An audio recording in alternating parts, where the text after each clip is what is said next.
10월 12일 우리 3일 저녁 기도에 나오신 여러분 주님의 이름으로 환영합니다. 여러 상황 가운데서도 참 잘 나오셨습니다. 아침 저녁으로 추우시죠? 낮에는 뭐 좀 괜찮으시고 이럴 때일수록 건강에 유의하시고 또 기도하기 좋은 날입니다. 특별히 모여서 삶 공부하기 좋은 날입니다. 성도 여러분, 아직 늦지 않았습니다. 이번 주 화요일부터 시작했는데요, 아직 늦지 않았습니다. 그러니 혹시 이 좋은 날 가운데 삶 공부까지도 함께 할 수 있다면 참 좋을 것 같습니다. 우리 목사님 이번에 5개의 강의를 열었어요. 5번 강의를 열었습니다. 제 개인적으로 목사님 말리고 싶어요. 5번, 한 번 할 때마다 2시간씩 하거든요. 그럼 10시간 아닙니까? 강의만 10시간. 그런데 주일 설교도 해야 되고 새벽 설교도 해야 돼서 사실 이거 다 하면 이제 무리가 됩니다. 그래서 제 개인적으로는 참 이거 말리고 싶은 그런 부분인데요. 그럼에도 목사님, 우리 성도들이 하나님 앞에 이거 배워야 된다, 꼭 해야 된다, 이런 아름다운 마음이 있어서 힘든 것을 알면서도 이거 시작하였습니다. 성도 여러분, 우리에게 여러 가지 상황이 있지만 그럼에도 삶 공부 잘 한번 시작해 볼 수 있기를 소망합니다. 아멘. 우리 청년부에는요, 신약 성경을 매일 읽는 그런 모임이 있습니다. 저희는 카톡방을 만들어 놓고 그 방에서 매일 아침 7시에서 9시 사이에 오늘 꼭 성경 읽으세요 라고 글을 쓰고 그 다음 성경을 읽을 수 있는 자료를 제공해 줍니다. 그리고 그 이후에는 성경을 읽은 사람들이 저 오늘 성경 읽었습니다, 저 오늘 읽었습니다 이렇게 하면서 답장을 하게 되어 있습니다. 그리고 저녁 9시 정도가 되면 다시 오늘이 3시간 남았습니다, 여러분 성경 읽으세요 이렇게 메시지를 남겨서 모두에게 성경 읽기를 독려하는 그런 카톡방을 만들어서 운영하고 있습니다. 이런 방이 있는데 지난주에 어느 청년이 이런 사진을 띄웠습니다. 우리 화면 한번 볼까요? 영감을 찾는 사람은 아마추어이고 프로는 그냥 일어나서 일을 하러 간다, 이 이미지 사진을 올렸습니다. 저는요, 이 문구를 보면서 영감을 찾는 사람 이렇게 시작하지 않습니까? 제가 이렇게 답장을 보냈습니다. 영감을 찾는 사람은 할머니다. 그런데요, 사실 제가 진짜 답장하고 싶은 건 뭐였냐면요, 영감을 찾는 사람은 목사다.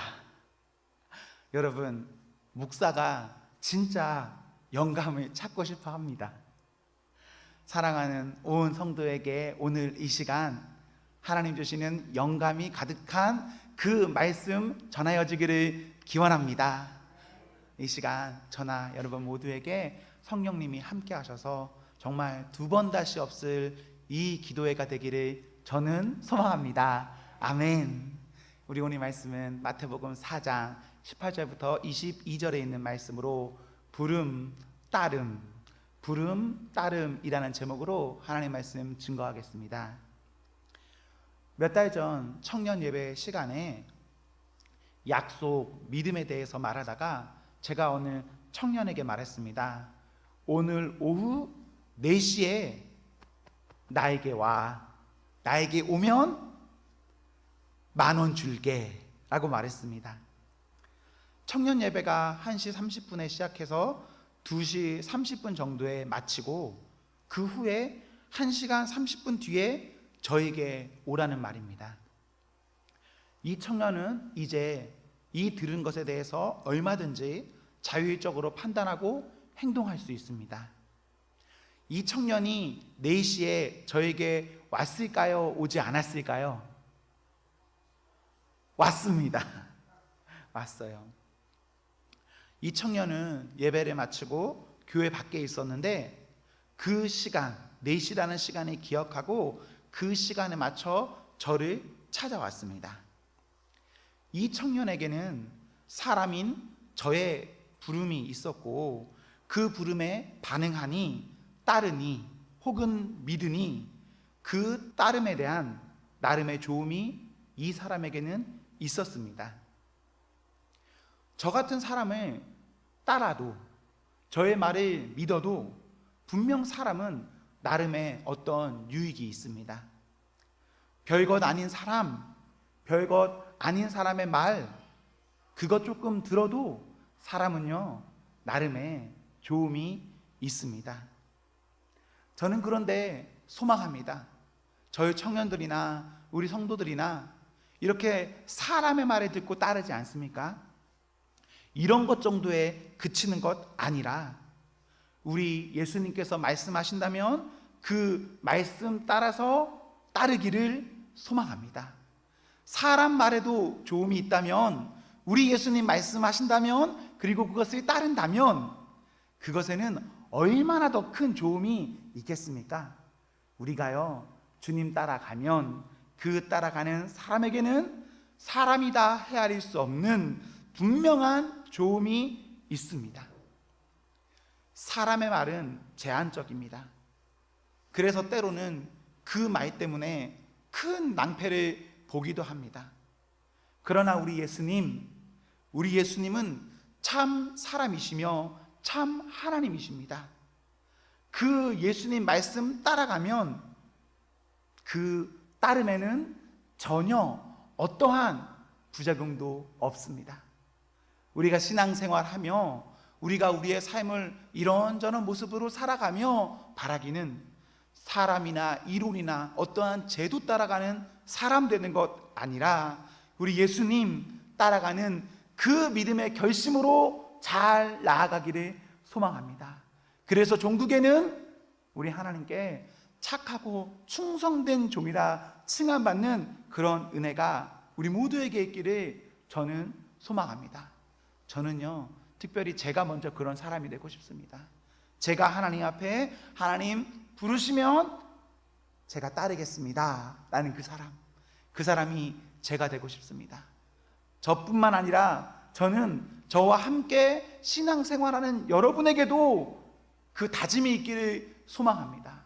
적당히 듣고 적당히 따르겠다, 그런 것 아니라 내가 믿었으니 그 믿음에 따른 부름이 있다면 얼마든지 따르겠다, 그 삶이 우리 인생에 있기를 기원합니다.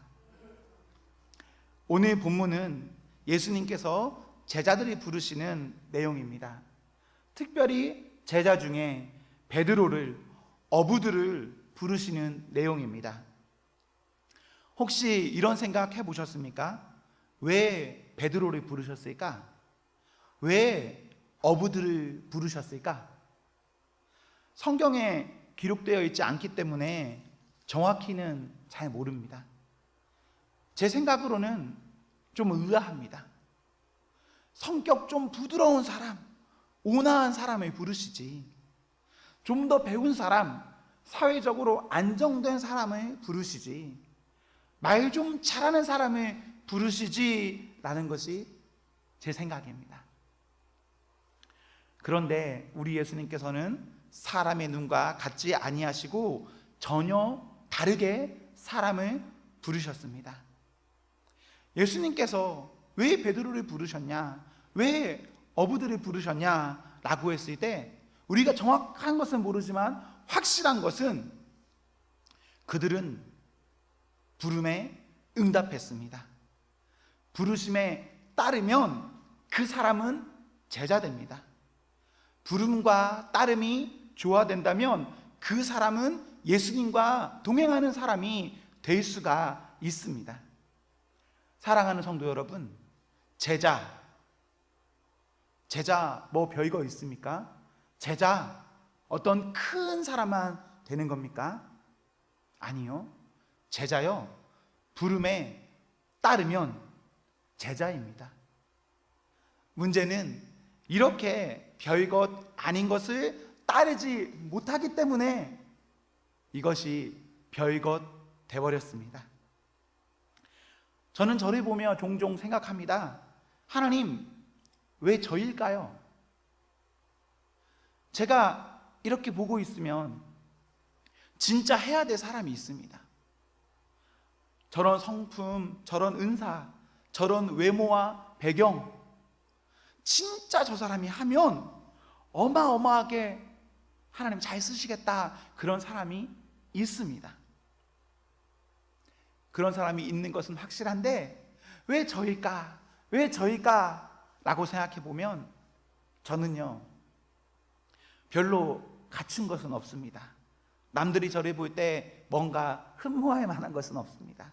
그러나 저는 부름에 따름했습니다. 부름에 따름하면 따름하는 사람은 예수님 쓰십니다. 우리는 마음에 이런 생각이 있는 것 같습니다. 어떤 특정한 사람, 특별한 사람만이 예수님 따를 수 있는 것 아닌가?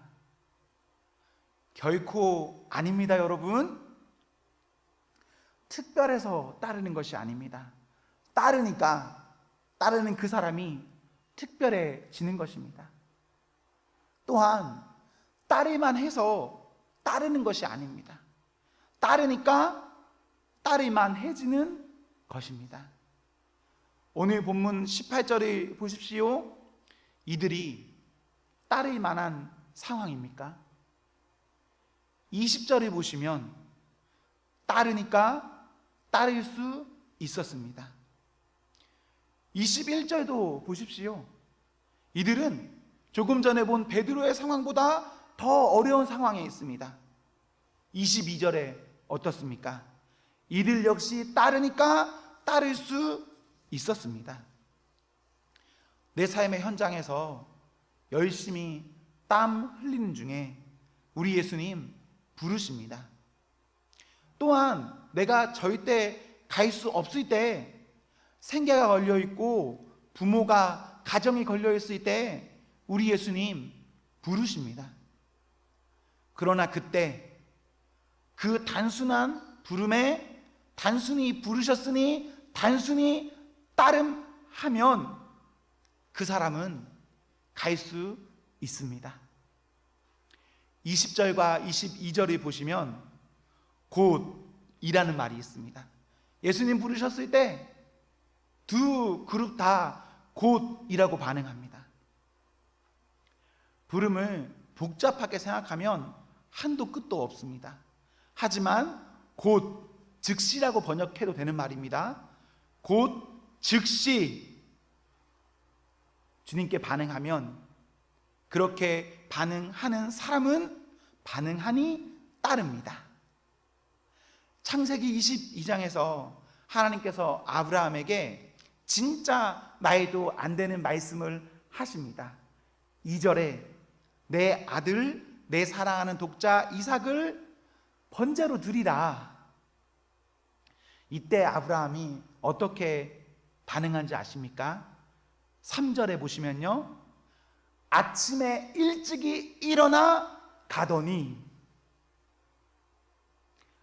아브라함이나 오늘 본문의 제자나 하나님 부르셨을 때 그 부름에 주저하지 않았습니다.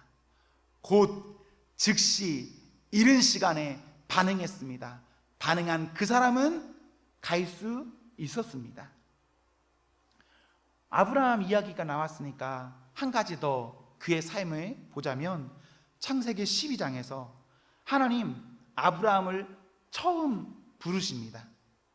오늘 본문에 예수님께서 제자들을 부르실 때 왜 그들을 부르셨는지 잘 모르는 것처럼 하나님께서 아브라함을 왜 갑작스레 택하시고 부르신지 그거 모릅니다. 그러나 여기서도 확실한 것은 있습니다. 1절에 부르시니, 4절에 이에 아브라함이 여호와의 말씀을 따라 갔습니다. 부르시니 갔다.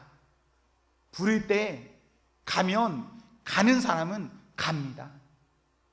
부름과 따름, 특정한 사람만 그럴 수 있는 것이 아닙니다.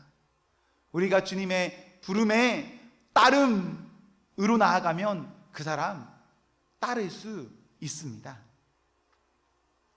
아브라함이 하나님 말씀에 순종할 만한 상황이었는가? 어떨 것 같으십니까? 아브라함이 하나님의 부름 받았을 그때 아브라함에게 믿음이 있었는가? 아니요. 아브라함은 그때 하나님의 말씀 따라 갈 수 없는 사람이었고, 아브라함이 그때 믿음이 있었는가, 그것에 대해서도 기본적으로는 아브라함의 믿음을 생각해 볼 수 없는 그런 상황입니다. 오늘 본문의 제자들의 상황보다 아브라함은 훨씬 더 심각한 상황 중에 하나님의 말씀 따릅니다. 12장 1절에 보시면, 너는 너의 고향과 친척과 아버지의 집을 떠나 내가 내게 보여줄 땅으로 가라 라고 기록합니다. 이 말은 진짜 끔찍한 말입니다. 얼마나 끔찍한 말이냐면, 쉽게 풀이하면 이런 말입니다. 익숙한 사람과 익숙한 장소와 상황에서 떠나라. 너의 상속까지도 포기하고 떠나라 라는 말이 이 말입니다. 여기서 끝이 아닙니다. 하나님께서 아브라함에게 가라 하실 때 갈 곳을 일러주지 않았습니다. 뭐라고 말씀하시냐면, 보여줄 땅으로 가라라고 하세요. 그럼에도 그때 아브라함 순종했습니다. 여러분, 여러분이 놓아야 될 것, 그거 포기해야 될 것, 그거 하나님 때문에 놓는 것 쉬운 일이 아닙니다.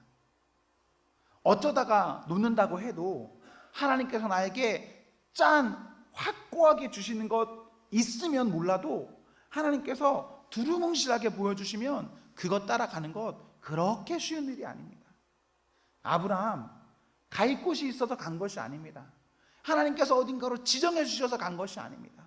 그냥 그런 생각하지 않고, 복잡하게 생각하지 않고 하나님 말씀하시니 그 말씀 따라 반응했고, 반응해서 가니 그 사람이 아브라함 되었습니다. 우리는 아브라함 혹은 믿음의 조상, 이렇게 아브라함을 크게 생각합니다. 그 큰 사람 원래부터 그런 사람이 아니었습니다. 그냥 평범한 사람이었습니다. 베드로 그냥 평범한 사람이었습니다. 성경에 나오는 어떤 사람 그냥 평범한 사람이었습니다. 그런데 그 사람이 어떻게 오늘날 우리가 알고 있는 그런 사람이 되었는가?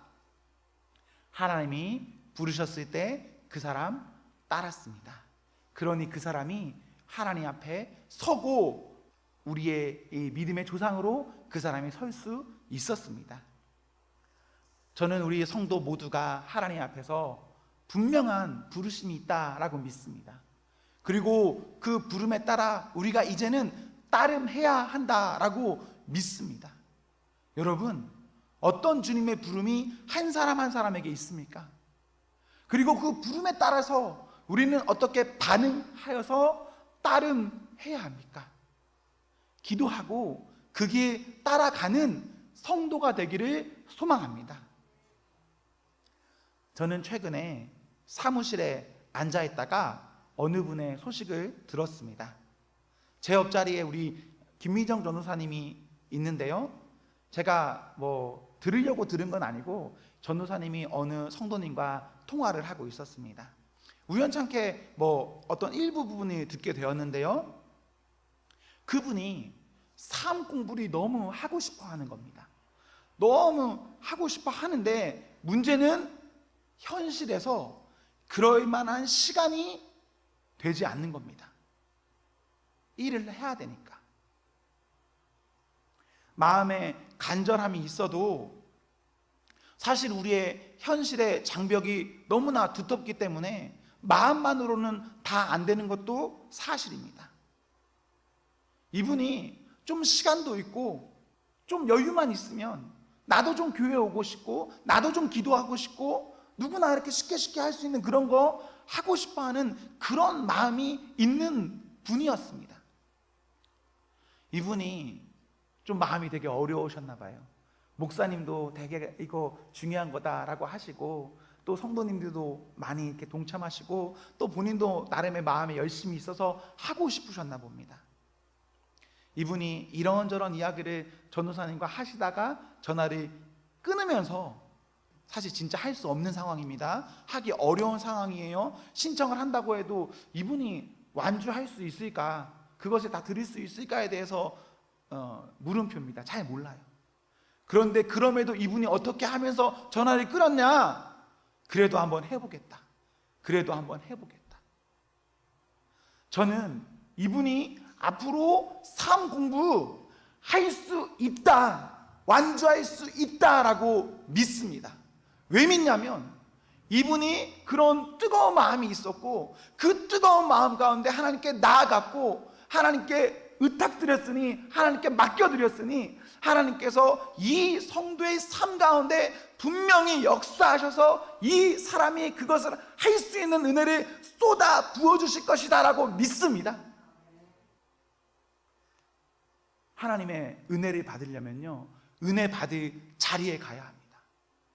넉넉해서 은혜 받을 수 있는 게 아닙니다. 내 삶이 너무 궁핍합니까? 내 삶에 정말 하나님이 개입해 주지 않으면 내가 살 수 없습니까? 그때 그 위기 가운데 우리 하나님 역사해 주는 겁니다. 저는 이 성도가 하나님 앞에 자신의 상황에 어떠한 안타까움을 토했으니 우리 하나님 이 성도 기도를 긍휼히 여기셔서 응답해 주신다 믿습니다. 저는 이 자리에 있는 우리 성도들 모두가 하나님 앞에 이러한 마음 있기를 소망합니다. 이 마음 가지고 하나님 앞에 기도하며 나아가면 하나님께서는 그 사람에게 은혜로 주시고 은혜 받은 그 사람은 할 수 있습니다. 할 수 없는 사람도 할 수 있습니다. 저는요, 여러분 너무 서운해하지 마십시오. 이런 분들이 기도하고 싶어요. 마음은 있는데 현실의 장벽에 씨름하면서 그럼에도 하나님 앞에 엎드리는 분, 저는 이런 분 기도하고 싶습니다. 아프고 힘들고 능력 없고 가난하고 조금 다르고 이런저런 어려움이 있음에도 불구하고 그럼에도 하나님 앞에 있고자 기도하는 분들에게 저는 저의 기도를 더하고 싶습니다. 그래서 그렇게 기도하는 성도에게 반드시 하나님의 은혜가 임하고 그 성도분이 간증하는 그 역사의 날을 저는 함께 바라보고 싶습니다. 사랑하는 성도 여러분, 목회자들의 기도 받고 싶습니까? 어떻게 하면 되냐? 여러분들이 여러분의 인생을 이후에 어쨌든 하나님 앞에 던지는 겁니다. 하나님 앞에 맡기는 겁니다. 그럼 그 사람은 먼저는 하나님이 도우시지만 눈에 보이는 사람 역시도 하나님 앞에서 그 사람 기도 안 할 수가 없습니다. 제가 청년부에도 제가 이 사람 기도는 꼭 한다는 그런 몇 명이 있습니다. 제가 왜 그 사람 기도를 꼭 하나? 정말 단순합니다. 그 사람 그 기도 제목으로 계속 기도하거든요. 저는 계속 기도하는 그 사람의 기도가 반드시 응답되기를 바라는 사람입니다. 그래서 기도하는 그 사람의 기도에 저의 기도가 보태져서 하나님 앞에 상달되기를 원하고 그리고 응답되기를 바랍니다. 우리 온 성도가 하나님 앞에서 간절히 매달리고 간절히 매달림으로 인하여서 응답받기를 소망합니다. 하나님 부르시면 여러분 따르십시오. 이런저런 생각으로 여러분이 제한하지 마시고 나는 못합니다, 내 상황은 안 됩니다, 이러지 마시고 그냥 단순히 곧 따르는 겁니다. 그럼 그 사람은 할 수 있습니다. 히브리서 11장 8절에는 이런 기록이 있습니다. 믿음으로 아브라함은 부르심에 받았을 때에 순종하여 장래의 유업으로 받을 땅에 나아갈새 갈 바를 알지 못하고 나아갔으며, 여기서 저는 순종이 매우 중요하다고 봅니다. 저는 요즘 우리 교회가 하나님의 부르심 앞에 순종의 갈림길 사이에 서 있는 것은 아닐까 생각합니다.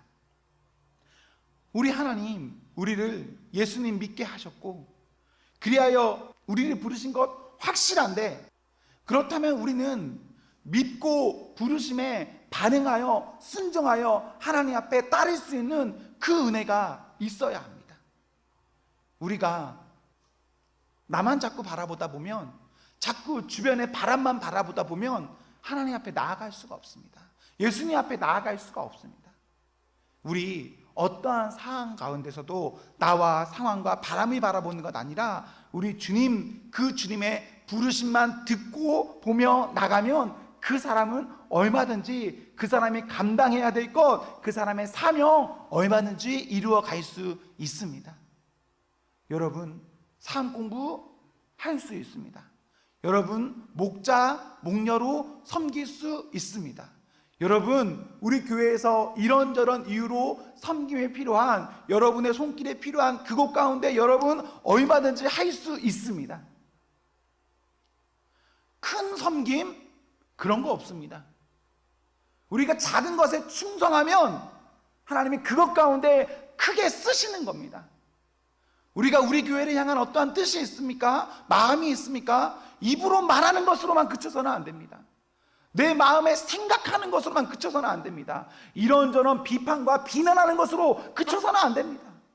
하나님께서 나를 향해서 어떤 주신 마음과 뜻이 있다면, 그래서 내 마음에 불편함이 있고 내 마음 안에 어떤 보이는 것이 있다면 그 사람 어떻게 해야 하는가? 이래야죠. 하나님이 그 사람에게 그 마음을 괜히 주신 거 아니고 하나님께서 그 사람의 그것을 괜히 보이게 하신 것이 아닙니다. 그래서 그것이 보이는 사람은, 느껴지는 사람은 그 일 해야 합니다. 그리고 그것이 하나님의 부름입니다. 그 부름에 우리가 따름하지 못하면 그 사람은 사명을 꺾는 겁니다. 스스로.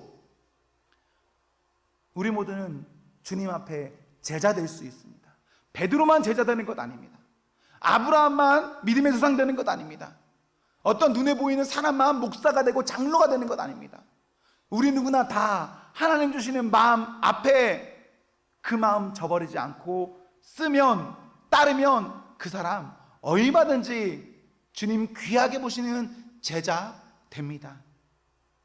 사랑하는 성도 여러분, 우리 주님께서 쓰시겠다라고 하면 여러분 그 말씀에 아멘하고 자신을 내어드리는 성도가 되십시오. 아끼지 마십시오. 머뭇거리지 마십시오. 그러면 그럴수록 시간은 늦춰지고, 그러면 그럴수록 나는 전혀 하나님 앞에 쓰임받지 못하는 그런 안타까운 지경에 이르게 됩니다. 우리 온 성도가, 하나님의 귀한 이 성도 한 사람 한 사람이 쓰임받는 부름에 따름하는 그 은혜가 있기를 기원합니다. 아멘.